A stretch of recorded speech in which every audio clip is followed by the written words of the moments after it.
ചേരും നേരമാനന്ദം വർണ്ണിക്കുവാൻ വാക്കുകൾ ഇല്ല.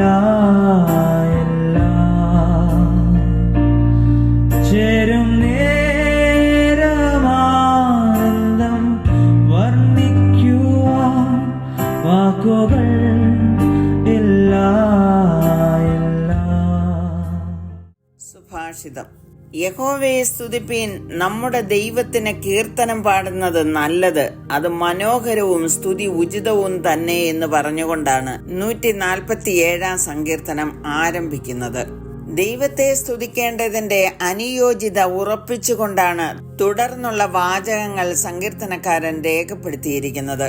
കഴിഞ്ഞ കാലങ്ങളിൽ ദൈവത്തിന്റെ ജനമായ ഇസ്രയേലിന് വേണ്ടി ചെയ്ത അത്ഭുത പ്രവൃത്തികളെ ഓർമ്മിപ്പിച്ചുകൊണ്ട് 2-ാം വാക്യം പറഞ്ഞിരിക്കുന്നു.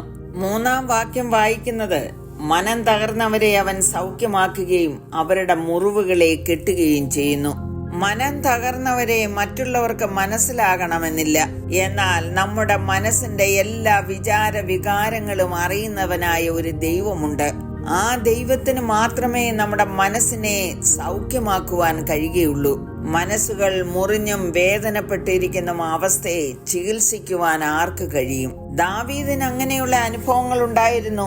അതുകൊണ്ട് അദ്ദേഹം പറഞ്ഞു, തകർന്ന് നുറുങ്ങിയിരിക്കുന്ന ഹൃദയത്തെ ദൈവമേ നീ നിരസിക്കയില്ല. പ്രിയമുള്ളവരെ, ആരെങ്കിലും തകർന്ന ഹൃദയത്തോട് നുറുങ്ങിയും വേദനപ്പെട്ടും ഇരിക്കുന്നുവെങ്കിൽ നമുക്ക് വേണ്ടി ഒരുവൻ തകർക്കപ്പെട്ടിട്ടുണ്ട്, വേദന സഹിച്ചിട്ടുണ്ട്. യേശു കർത്താവിനെ കുറിച്ച് യെശയ്യാവ് ഇങ്ങനെ എഴുതി, അവൻ മനുഷ്യരാൽ നിന്ദിക്കപ്പെട്ടും ത്യജിക്കപ്പെട്ടും വ്യസനപാത്രമായും രോഗം ശീലിച്ചവനായും ഇരുന്നു. സാക്ഷാൽ രോഗങ്ങളെ അവൻ വഹിച്ചു, നമ്മുടെ വേദനകളെ അവൻ ചുമന്നു. നമ്മുടെ അതിക്രമങ്ങൾ നിമിത്തം മുറിവേറ്റും നമ്മുടെ അകൃത്യങ്ങൾ നിമിത്തം തകർന്നുമിരിക്കുന്നു. നമ്മുടെ സമാധാനത്തിനായുള്ള ശിക്ഷ അവന്റെ മേലായി, അവന്റെ അടിപ്പിണരുകളാൽ നമുക്ക് സൗഖ്യം വന്നുമിരിക്കുന്നു. മനം തകർന്നവരെ സൗഖ്യമാക്കുവാൻ, അവരുടെ മുറിവുകളെ കെട്ടുവാൻ ഈ യേശു മതിയായവനാകുന്നു. സർവശക്തനായ ദൈവം. നക്ഷത്രങ്ങളുടെ പേരും എണ്ണവും അവിടുത്തേക്കറിയാം. അവിടുന്ന് താഴ്മയുള്ളവനെ ഉയർത്തുന്നു. അവൻ മൃഗങ്ങൾക്കും കരയുന്ന കാക്ക കുഞ്ഞുങ്ങൾക്കും അതതിന്റെ ആഹാരം കൊടുക്കുന്നു. ഇങ്ങനെ ഈ സങ്കീർത്തനം അവസാനിക്കുന്നത് വരെ ദൈവത്തിന്റെ അത്ഭുത പ്രവൃത്തികളെ കുറിച്ച് വിവരിച്ചിരിക്കുകയാകുന്നു. 11-ാം വാക്യം വായിക്കുന്നത്, തന്നെ ഭയപ്പെടുകയും തന്റെ ദയയിൽ പ്രത്യാശ വയ്ക്കുകയും ചെയ്യുന്നവരിൽ യഹോവ പ്രസാദിക്കുന്നു. The Lord takes pleasure in those who fear him, in those who hope in his mercy. Israel ജനതയെയും ഇന്ന് ജീവിച്ചിരിക്കുന്ന നമ്മെയും താരതമ്യപ്പെടുത്തി നല്ലവനായ ദൈവത്തിന്റെ പ്രവൃത്തികളെ അനുസ്മരിപ്പിച്ചുകൊണ്ട് നമ്മോട് പറയുകയാണ്, യഹോവയെ സ്തുതിപ്പീൻ, അത് നല്ലതാണ്, മനോഹരമാണ്, ഉചിതവുമാകുന്നു.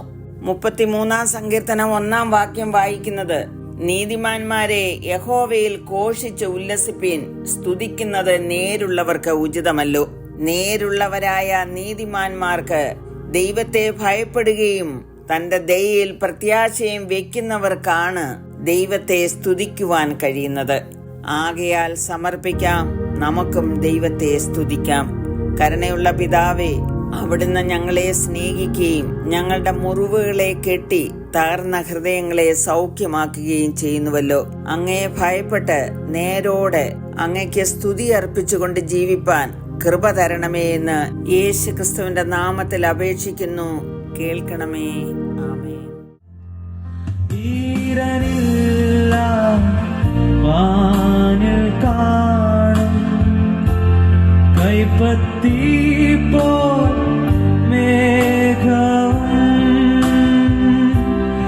ഈരനില്ല, വാനിൽ കാണും കൈപ്പത്തി പോൽ മേഘവും എന്റെ ദൈവത്തിൻ വാക്കുകളാൽ വന്മാരി ചൊരിഞ്ഞിടും.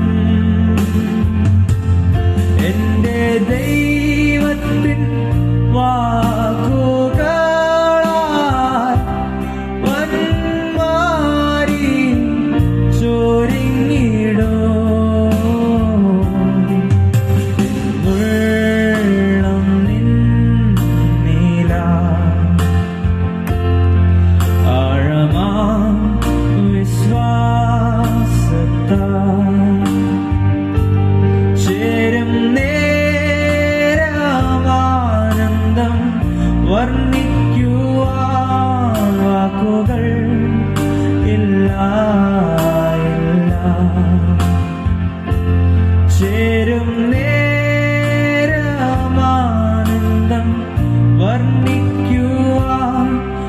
വാക്കുകൾ